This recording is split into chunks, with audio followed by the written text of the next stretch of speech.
ப்ரொஃபஷன்ல இருக்கிறவங்களா நீங்க? அப்ப இந்த வீடியோ உங்களுக்கு தான். உங்க ஸ்டூடெண்ட்ஸ் கிட்ட ஒரு சில விஷயத்த ஈஸியா கன்வே பண்றதுக்கான டிப்ஸ் தான் இந்த வீடியோல நான் சொல்லியிருக்கேன். உங்க எக்ஸாம்க்கு கடினமா படிங்க. இது எப்படி இங்கிலீஷ்ல சொல்லுவோம்? Study hard for your exam. Daily உங்களோட புக்ஸ் எடுத்து படிங்க.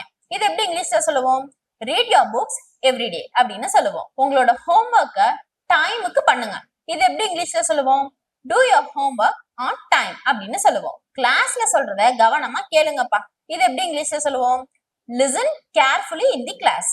நமக்கு லெசன் எடுக்கும்போது நோட்ஸ் எடுங்க அப்படின்னு சொல்லுவோம்ல, அத டேக் நோட்ஸ் டியூரிங் லெசன்ஸ் அப்படின்னு சொல்லலாம். முயற்சி செஞ்சுக்கிட்டே இருங்க, ஒருபோதும் முயற்சி செய்யறத விடாதீங்க அப்படின்னு சொல்லுவாங்கல்ல, அத never give up, keep trying அப்படின்னு சொல்லலாம். பிராக்டிஸ் தான் உங்களை ஒரு நல்ல இடத்துக்கு கொண்டு போகும். இத எப்படி சொல்லலாம்? பிராக்டிஸ் மேக்ஸ் யூ பெட்டர் அப்படின்னு சொல்லலாம்.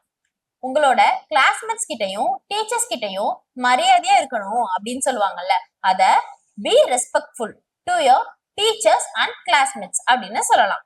சோ இந்த வீடியோ உங்களுக்கு யூஸ்ஃபுல்லா இருக்கும்னு நான் நினைக்கிறேன். For more videos, like, share and subscribe to our channel.